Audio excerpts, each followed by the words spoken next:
Hey guys, this is Jeff Stanek with Figured Out Baseball. We've got a great Figured Out Baseball podcast for you today. We're lucky enough to be joined by a minor league outfielder in the Colorado Rockies Organization. We're being joined today by Zach Kokoska. Zach is originally from Latrobe, Pennsylvania, a little town outside of Pittsburgh. Latrobe is the home of Arnold Palmer, so if you've heard of Latrobe, you may have heard of Latrobe because of either Arnold Palmer or Rolling Rock. Rolling Rock beer was once housed in Latrobe, so little neat fact for you there. In 2017, as a high school senior, Zach was voted the Gatorade Pennsylvania Player of the Year, as well as the USA Today Pennsylvania Player of the Year, with an outstanding senior season. In 2018, his freshman year in college, he went to Virginia Tech, was there for 1 year before transferring to Kansas State, finished his career at Kansas State, where he had a really tremendous career. As a sophomore, he led Kansas State in all three slash categories. He hit .330 with a .408 on base percentage and a .522 slugging percentage. Because of that season, he got to play in the prestigious Cape Cod League. The 2020 season was obviously a strange season because of COVID. I believe that Kansas State only played 17 games that year before being shut down. But then 2021, they were back to a full slate. So that year, Zach was a senior in the classroom, a junior on the field technically, because of some COVID things and the extra year that guys got for eligibility. But in 2021, Zach started all 57 of K-State's games. He led the team in all three slash categories again, hitting .363 with a .445 on base percentage and a .675 slugging percentage, thanks to 19 doubles and 15 home runs in 57 games. Really, really good numbers, especially in a conference like Kansas State plays in. In 2021, when the draft rolled around in June, he was drafted in the 10th round by the Colorado Rockies. And in his first season in pro ball, Zach made a big impact on the Rockies minor league organization. I'm sure he raised some eyebrows. He only had 43 at-bats. A lot of times when guys get drafted out of college, they don't have a lot of at-bats that first year. But in 43 at-bats, he hit .395 with a .993 OPS. Again, this is Zach Kokoska, everybody, and today's podcast will be brought to you by Crossover Symmetry and armcare.com. Zach, I certainly appreciate you joining us on the podcast today. Yeah, thanks for having me. I'm excited too.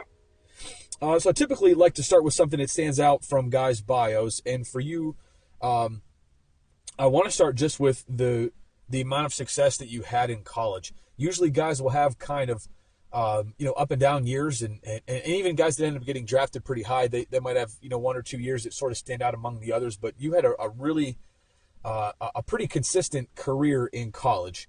And I know a lot of our listeners on this podcast are involved at the high school or college level.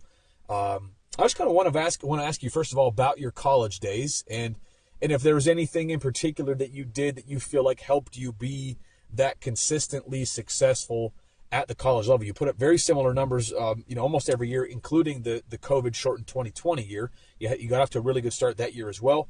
Whether it was power numbers or, on base or even batting average, again, pretty similar numbers every year. Was there anything in particular that you felt like you did, whether it was a routine or whether it was just, your approach to the plate or anything else that just helped you to put up pretty consistent numbers your whole career? Yeah, I think the big thing for me was sticking to a consistent routine and, having a really good work ethic.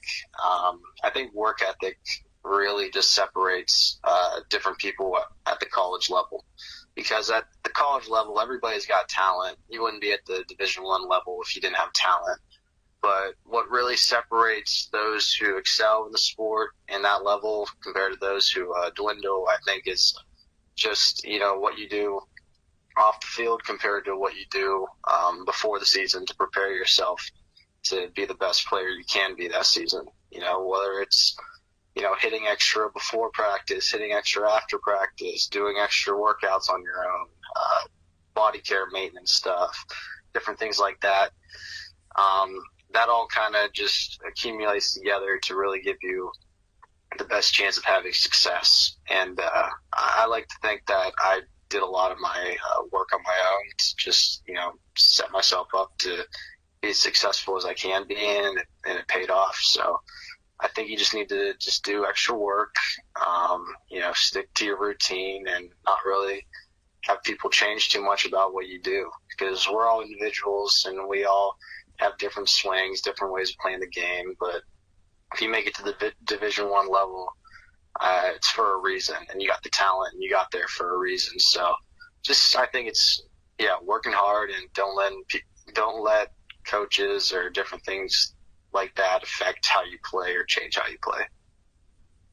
So along those lines, Zach, have you made many changes to your game? Going back from your high school days, you were obviously very, very successful, being named the Pennsylvania Player of the Year by multiple outlets.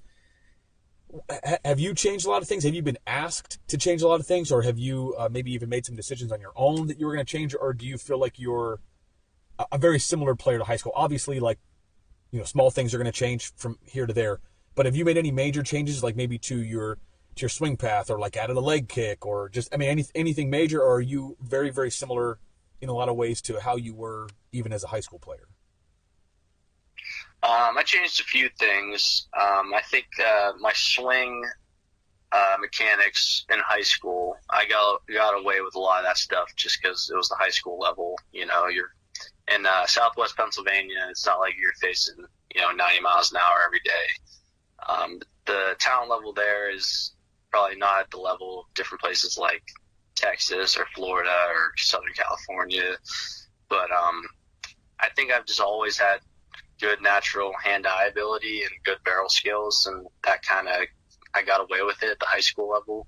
Once college got here and I was facing 90 every day with good off speeds and facing true changeups for the first time and different things like that, that's when I kind of had to get with my hitting coaches and be like, I know mechanics of my swing are a little bit rough right now. I think we need to just tweak a few things, but not entirely change everything.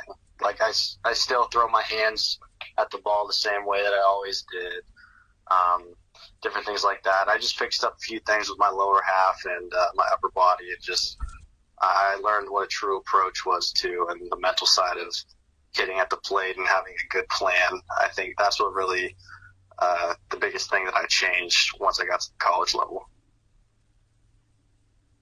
Zach, I want to ask you a little bit about just some keys to your swing, and I want to ask you maybe specifically just some things that you feel like are really important to your success, whether it's there are things that you sort of hit in your day-to-day routine, as you prepare for games or whatever, if there are mechanical things that you focus on in some drills, or if it's if maybe you have some key things that you say to yourself, before, whether it's in the on-deck circle or in the batter's box that sort of are important to you. Could you talk about a couple of the things that you think are key to your swing and your success offensively? Some real staples. Again, whether it's mechanical or whether it's a part of your mental game, which you mentioned. What are some things that are really important for you to sustain success, throughout college and now as a pro? Yeah, I think physically I like to kind of prepare my body for the game as best as I can. About an hour or so before the game, I try to fuel myself the right way with the right foods, different things like that. Proper nutrition. I like to get in the trainer's room and get a foam roller and roll out and get my muscles all ready to fire and everything like that. In game, I like to, really focus on my breathing and focus on slowing the game down and not letting it speed up on you too fast. And, look at the focal points of my bats, the focal points I use them down on the pulls when, I miss my pitch or different things like that.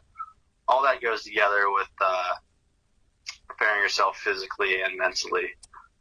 In my own time, when I put in my own work, I usually stick to, the same routine. I don't really, I've never been one to really do a lot of like fancy drills, like short bat stuff or different things like that. Usually just what I do is I'll set the tee up low to start, and then probably take 5 swings off the tee while it's low down the middle, and then probably take 5 swings off the tee when it's high down the middle, high tee.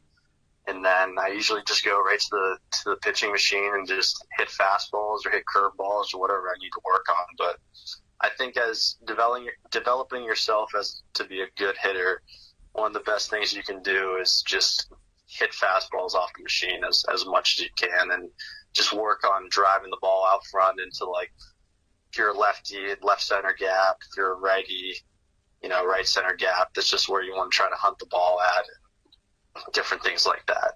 So that kind of goes all together to prepare myself for the game as best as I can. Then once I'm in the game, I throw all the mechanics out the window, and I don't think about any of that stuff. And the only thing I really tell myself in the box is just to compete as best you can and find a way to be successful and get on base. Zach, I'm sure that you're aware of a lot of the stuff that's on social media just about, guys kind of preaching this swing or these mechanics or that mechanics. Do you have some particular things in your swing mechanically that you focus on? Like, are you someone that thinks about driving your back knee or driving your hips or throwing your knob to the ball, throwing the barrel, creating early bat speed, getting on plane, like all these things that are kind of like buzzwords? Are any of those things that you focus on in particular, again, that you feel like keep your swing, quote unquote, healthy? Well, for the most part, the mechanics of my swing are, average, not amazing, not bad though. But what really helps me become successful at the plate is I just have really good, barrel skills. I'm just able to, handle all pitches, all parts of the zone. So I don't really try to get too mechanical when things are going wrong. Usually when I'm struggling, it's because, I'm just tensing up my upper body and I'm just not relaxed and I'm thinking too much mentally.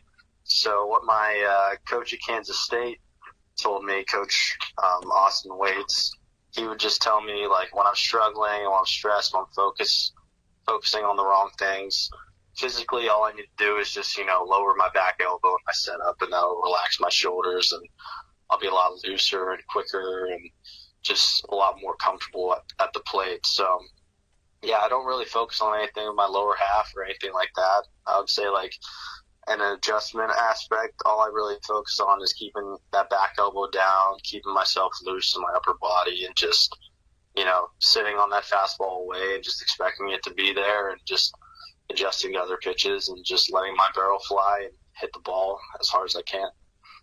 So that is part of your approach, is to kind of be ready for fastball away. I mean, you already mentioned you're a left as a left-handed hitter, you're kind of focused a lot on the left center gap. Why does that work for you? And first of all, is that the approach you take in a game as well? You said that that's kind of what you do in the cage when you're hitting off of a machine, but is that a basic approach in the game as well, looking for a fastball you can drive to the opposite gap? And if so, why? Why is that something that has worked for you and that you continue to do? Well, I'm always sitting fastball away no matter what count. And the only time I change up that approach is when we're facing a pitcher who's pretty much just throwing virtually all breaking balls or all change-ups or different things like that. But I just firmly believe that if you're sitting on that fastball away and just expecting a fastball to be there, you're able to recognize and see all other types of pitches coming at you.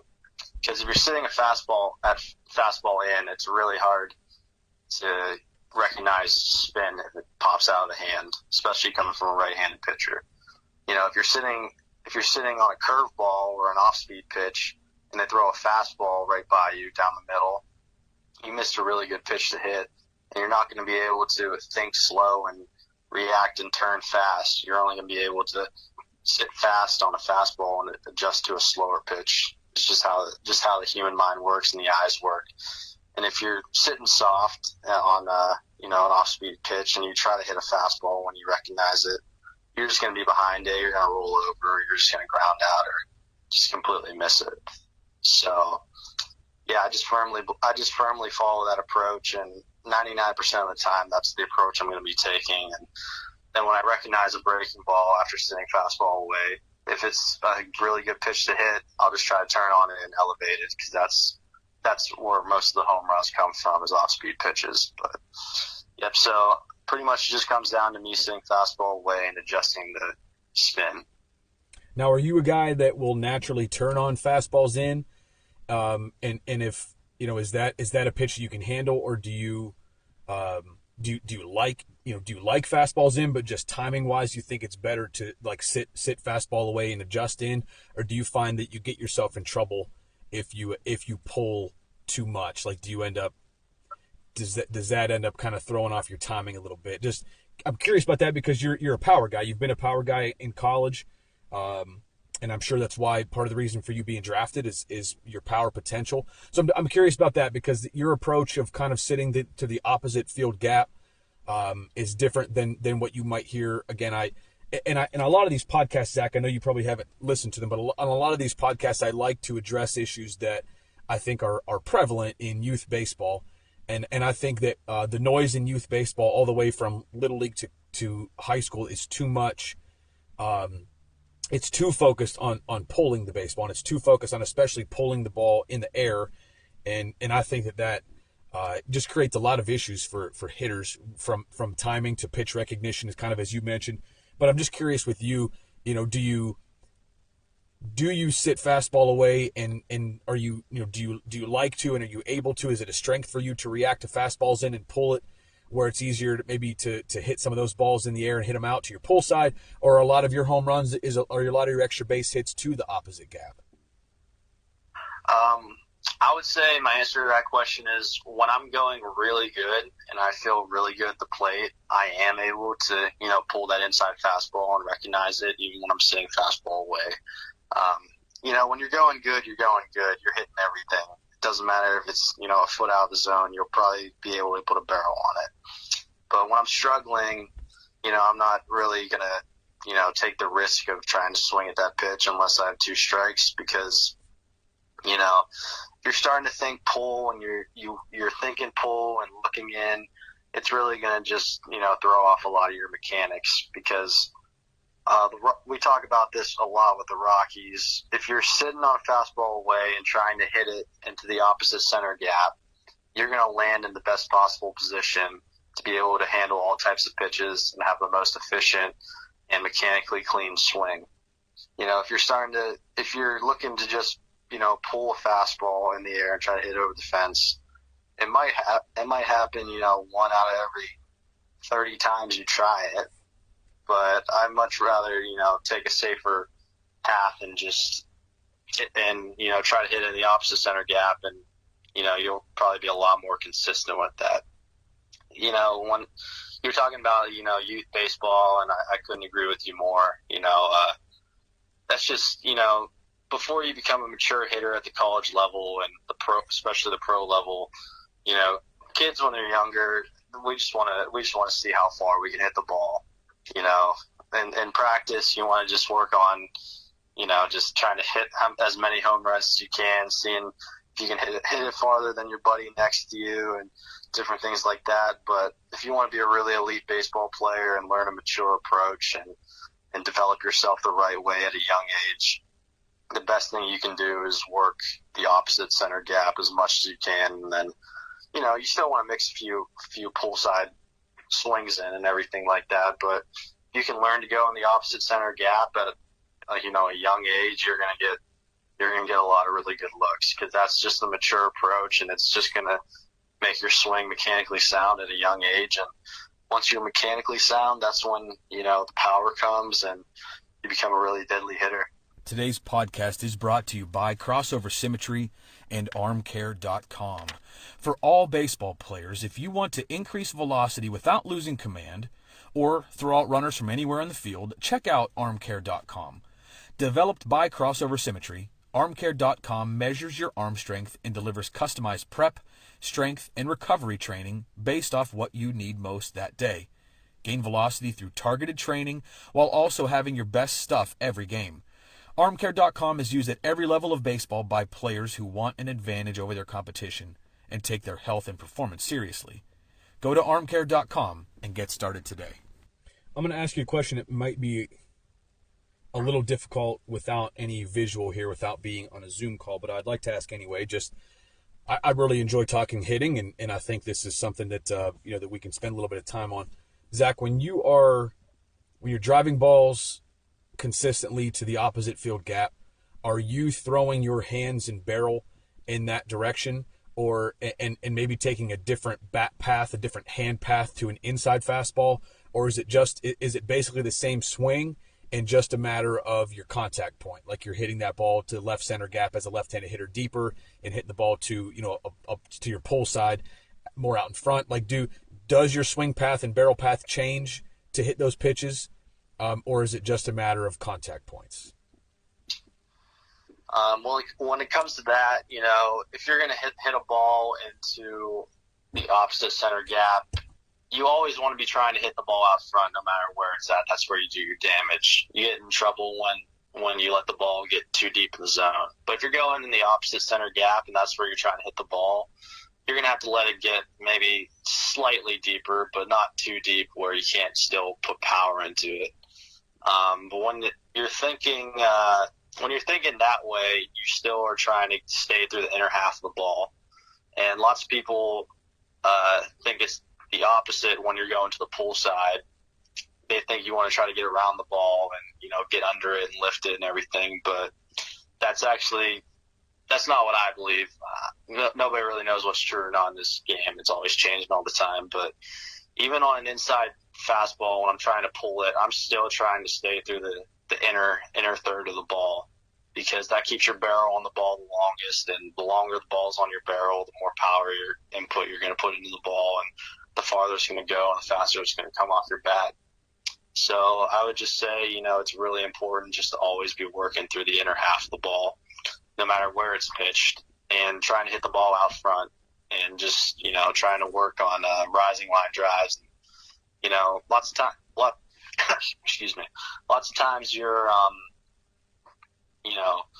you mishit a ball slightly when you're trying to hit a line drive and it ends up being a home run. That's a good problem to have. But the last thing we want to do is put the ball on the ground or, straight up in the air. You want to just hit rising line drive to stay through the inner half of the ball. So that was going to be one of the next things I wanted to ask you about is, do you intend to be a power hitter? Like, do you go up to the plate intending to, hit a double or a home run or hit a ball off the wall, or are you just up there trying, like you said, to hit a rising line drive and like home runs happen, when you slightly mishit one or catch one out front a little bit, like you kind of mentioned with the off-speed pitches. So that's my next question is it an intentional thing, hitting extra base hits, or does it just happen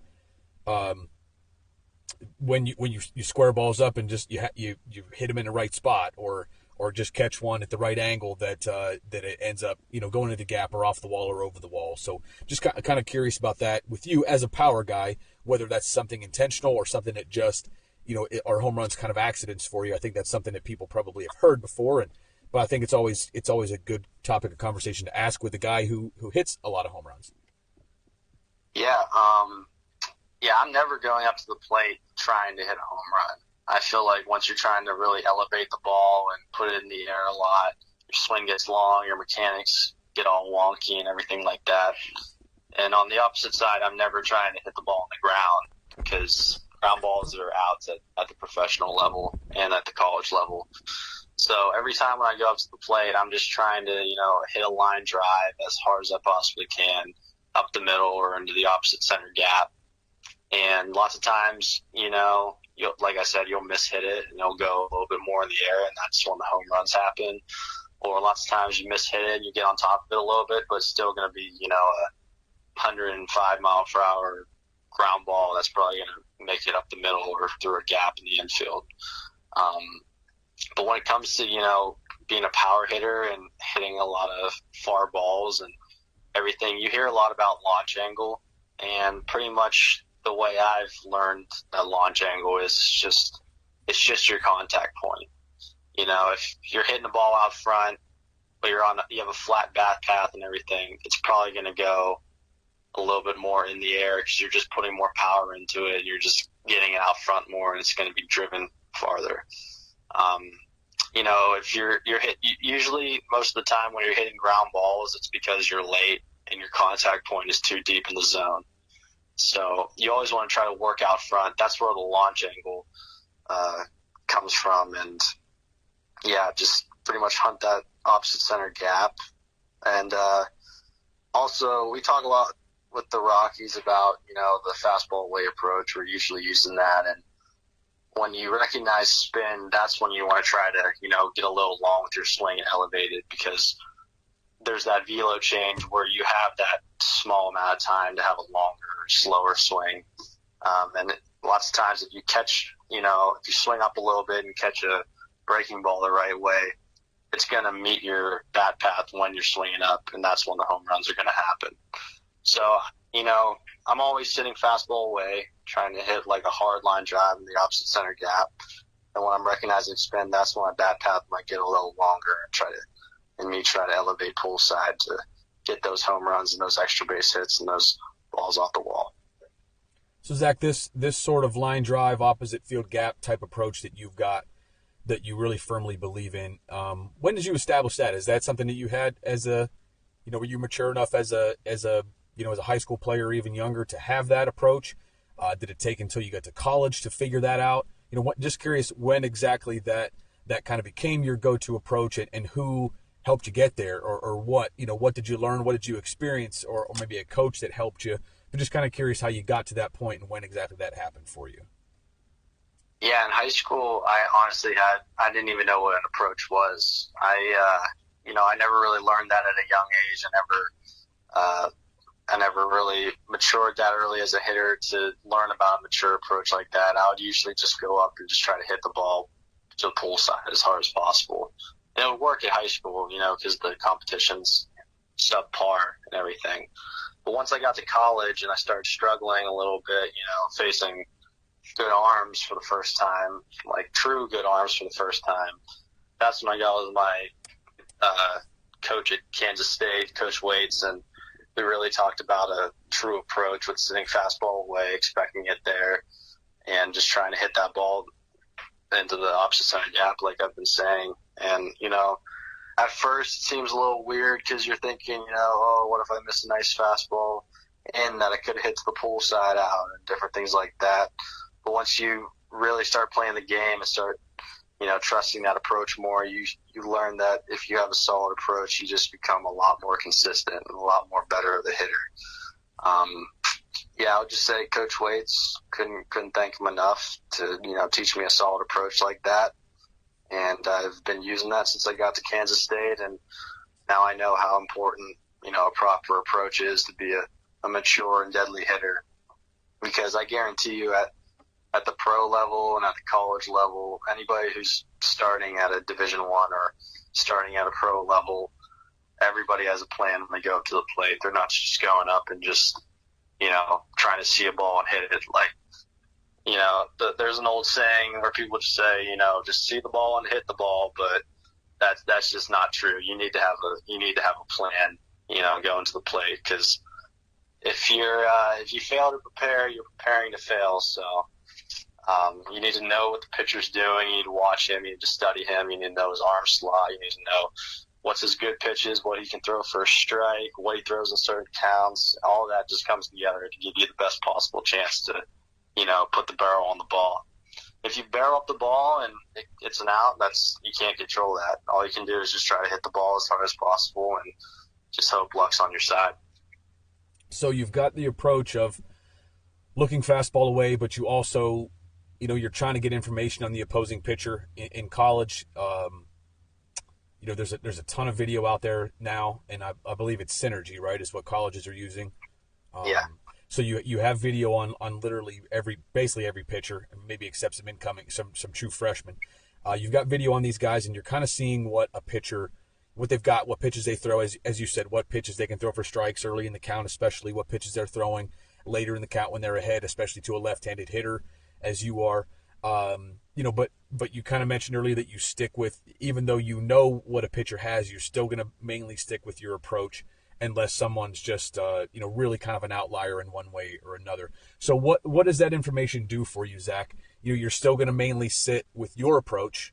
You're not going to let a pitcher change your approach. So what is the advantage of learning tendencies of your opponent as you're going into a game if you're not really going to change how you're going to approach it, particularly, I'm sure, with less than 2 strikes? What's the advantage of learning and getting all the info you can on the opposing pitcher, including seeing video? What's the advantage to doing that if it's not going to change your approach? I think the advantage is just, giving yourself the best possible chance to hit what he's going to give you. It's easy, at the high school level and, when you're not playing the best competition to just, look for a fastball, and that's probably all you're going to get for a strike. Anybody can hit a fastball at any level. Once you're, in the big leagues and you're facing Max Scherzer, who has 4+ pitches and ball goes everywhere, you can't just go up and guess on each pitch he's going to throw you, because as soon as he throws something else, you have no shot of recognizing it or putting the barrel on the ball.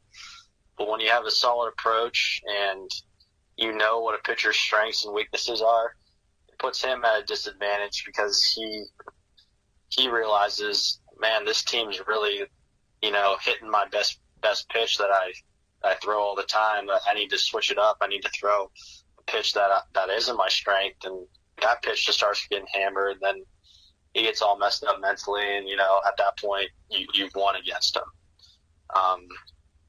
And when you're facing 100 miles an hour, like what I saw a couple times down in Arizona this summer, you just have no possible chance, where if you're sitting on a slow pitch to be able to adjust and hit that fastball, there's just no way you're going to be able to speed up. So if you're always sitting fast and adjusting to slow, that works, because we're able to slow our bodies down. We're not able to speed ourselves up when we're expecting something else. So, approach is kind of hard to explain and, give your best ideas on it, but it just really comes down to a lot of a trust factor in yourself and your coaches and everything, because the coaches at Division I level and pro level, they really know what they're doing. They've been in the game so long, and they understand, what it takes to be successful, what it takes to win and have the advantage over the competition. And, if you just trust in it and you just perform it the right way, good things will happen. Zach, it sounds like from this conversation that the Rockies, the approach within the Rockies minor league system is relatively the same as you have had and that you had at K-State. Did you hear anything about when you got drafted or even afterward? Is that kind of part of the draft process? Like, do teams like the Rockies look for guys who not obviously have the talent, but that are going to be able to sort of fit into their organization approach-wise and be able to hit the ground running, whereas your philosophy, your basic hitting approach will match what they're going to teach you in the minor leagues? Is there any thought to that? I think a lot of people, including myself, just we don't know a lot about the draft process, other than the first couple rounds are kind of easy. You're drafting the guys that the best possible guy, but after that, did you hear anything about that? Did the Rockies ever say anything to you about just that was part of it, that you fit what they were looking for? And not obviously you were a 10th round talent, but is that part of the conversation at all? Yeah, well, I was fortunate to have, like I said, I keep bringing him up, Austin Waits. He was actually a high round draft pick when he was in college. He went to Virginia Tech too, actually. And he was with the Marlins and I think maybe the Astros for a bit. And he made it all the way up to AAA and was there, for a while. So he's been in pro ball. He knows what it takes to be a professional player and what professionals think and plan the right way. So he was kind of along the line. He was a college coach, but he was along the lines of, knowing that pro knowledge and what it takes to, hit the big league level and different things like that. So his approach wasn't too much different than, what pro guys are teaching. And when I got to, the Rockies, I was just fortunate that pretty much the approach that they preach is the exact same thing that I've known since I've been in college. So I think, I don't think it's just the Rockies too either. I think most teams nowadays have that fastball away approach and, adjust the spin in and different things like that, because it only makes sense that it works. If you watch the highlights and all the home runs on MLB tonight and you watch all the home runs, just look at where the home runs are. I guarantee you 90% of the fastball home runs off fastballs are to the opposite field, and 90% of the breaking balls are to the pull side. It's just how the science of the game is working right now and how professional swings are working now. And I don't know, it's worked for me a lot, so I trust in it fully, and I think a lot of people are starting to really trust in that approach too. Zach, early on in the podcast, you mentioned work ethic being something that you kind of hang your hat on and something that you think has helped to separate you.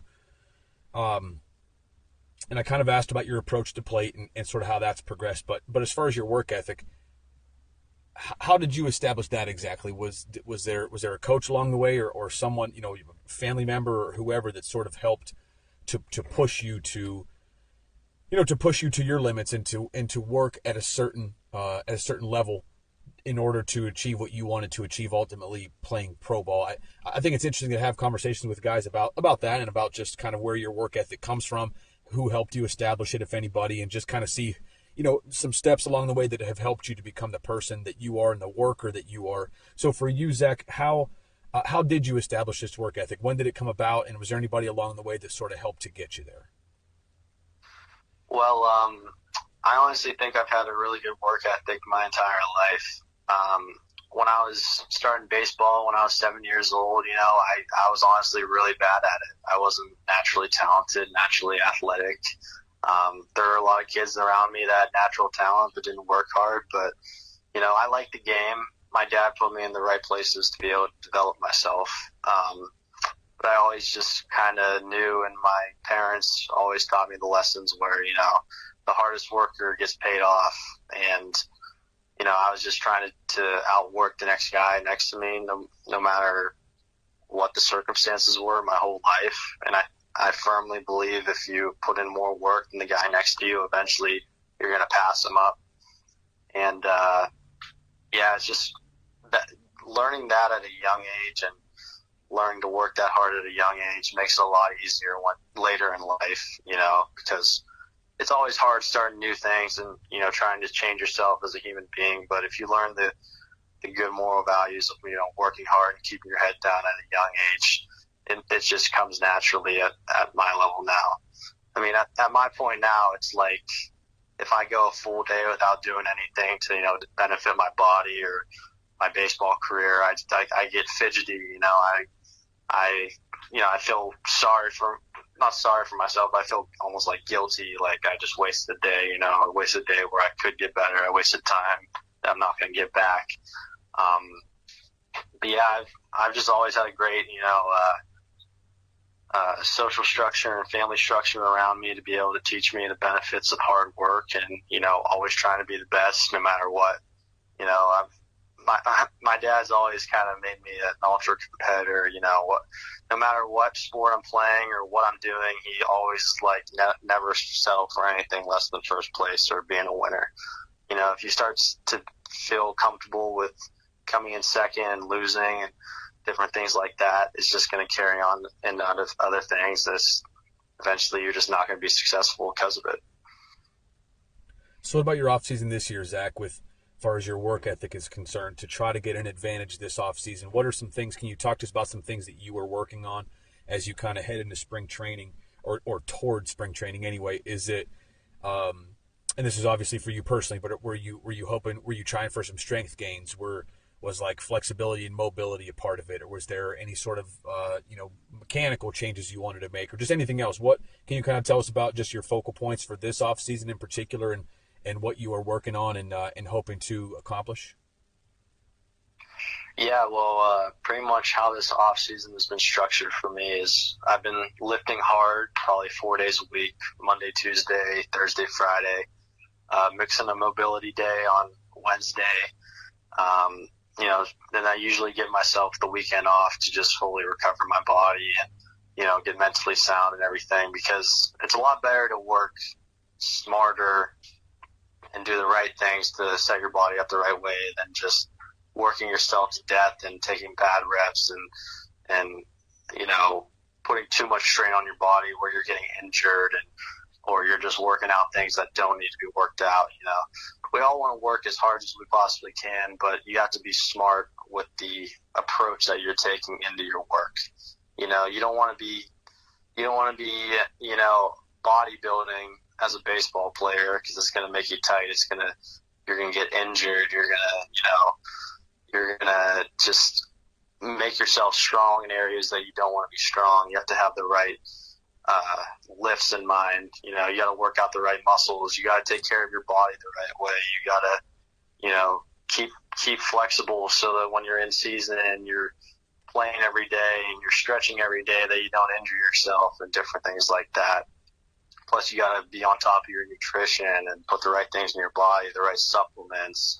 You got to know, the supplements that are NSF Sports certified. If you don't have that in your system, you can get popped with a drug test and you're out 80 games, different things like that. So, a lot of people say, like, baseball players are relaxing in the off season, and we are for sure. But we're still working. This is still our job, and there's a lot of work that goes into it. And probably spend about 4 or 5 hours in total every day, just setting myself up to be fully ready for when the season comes. So you're about to hopefully embark on your first full minor league season. Which, and I don't know how much people know about college, but in college ball, you play 56 regular season games, give or take, cancellations, whatever. Then you go off and play a summer league, which is going to be, a pretty full schedule as well. But a minor league season is going to be more games than I would assume you've ever played in one summer, one kind of consecutive season.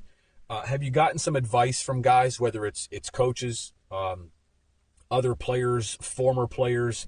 Have you gotten some advice to kind of lead into this season to set yourself up for success and for health and for not kind of running into that wall, which I think a lot of pro guys do in the first, year, maybe even couple years of pro ball, because your body's not used to playing that many games? Have you got any advice or anything in particular that you've heard from guys to kind of prepare you for what you're about to experience and what your body's about to go through in your first full minor league season this year? I've talked to a little bit of, my coaches down in Arizona and guys in the Rockies organization and, just about, how do you get through that grueling long schedule, where it's every year, every day. And the one thing that really always you need to have a strong daily routine, and you need to stick to it no matter what. Once your body gets into a routine, you start to feel good and you're comfortable physically and mentally. It's gonna make you last a lot longer and without fatiguing or hitting the wall than if you're just showing up and planning as the minutes go on. If you just stick to your routine and trust in it and not switch it up too much, and just also there's a toughness factor that comes into it where you have to be locked in every day and every inning, and you can't let your mind wander and different things like that. And when it comes, to the mental side of it, always in like the back of my head, I'm just kind of thinking, I'm getting paid to play the game that I love. I can't take this for granted. I got to make the most of it, and I got to be locked in every second, every at bat, because I don't have the luxury of being a first rounder where you get a real lot of opportunities and a ton of opportunities to prove yourself and different things like that. 10th round isn't that low, but I'm not getting any younger, and my ops are going to be probably somewhat limited, but I'm just going to do my best to make the best of each opportunity. So I would just say, I've always been pretty mentally tough and locked in when it comes to that stuff, and being able to stick through a hard, long season and everything, and fighting through little injuries and bumps and bruises, different things like that. So I'm not too nervous with going into the season. I'm kind of looking forward to it. Zach, one last thing I want to ask you. It may end up being a couple of questions, but from talking with other minor league coaches, I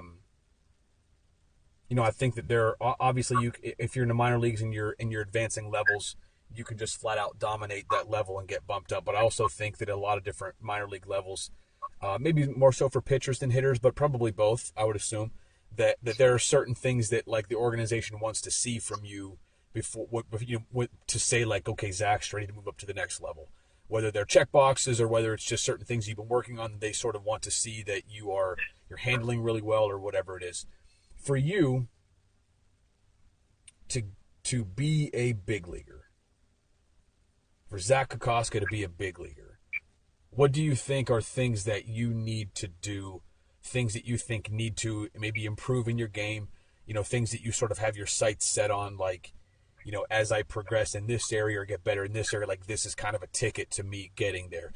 Do you have those kind of things in mind, or do you just, are you just sort of planning on, I don't know, just kind of, we talked about at the beginning of the podcast, just kind of continuing to be yourself and be the best version of yourself? Like, do you have specific things that you kind of want to, or check off, or again, to say, like, for me to be a major leaguer, these are things I need to improve on? Like, for pitchers, it's kind of an easy one.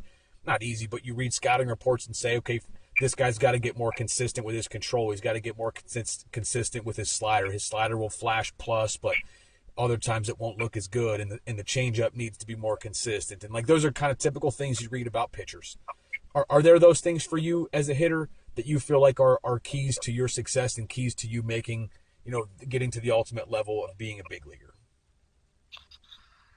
I think that's a really good question, to be honest with you. And I never really thought too much into it that much, but I really think what it all comes down to is just showing up to the field every day, staying relaxed physically and mentally, and just producing and competing.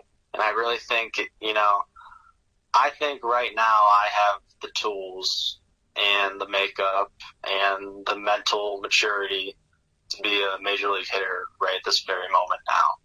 And I think the only thing that's going to get in my way with making it there is me. So, we're always trying to improve our swing, get more power, improve our fielding, our arm strength, all this different stuff. And I will continue to improve all that stuff and get better with it. But for me as an individual, I really just think it comes down to me trusting in my ability, staying relaxed, and just showing up to the field and competing as best as I can every single day. And I think if I just do that, and I am able to, keep my head on top of me and everything like that, I think I'm going to be just fine with moving up. This is great. This is really good stuff. This is Zach Kokoska, everybody. He is a minor league outfielder with the Colorado Rockies. And you've had some success in a brief stint, your first pro ball stint in 2021, and wishing you all the success going forward. Zach, it's been a really interesting conversation with you. I've learned a lot, and I've really appreciated a lot of things that you've brought, a lot of things that you've shared. So I certainly appreciate your time. And I hope we'll have you back again. I hope that as you continue to progress through the minor leagues, that this isn't the first and only time you're here. Hopefully we can kind of keep tabs on you and maybe keep you coming back and being a part of Figured Out Baseball as you go forward.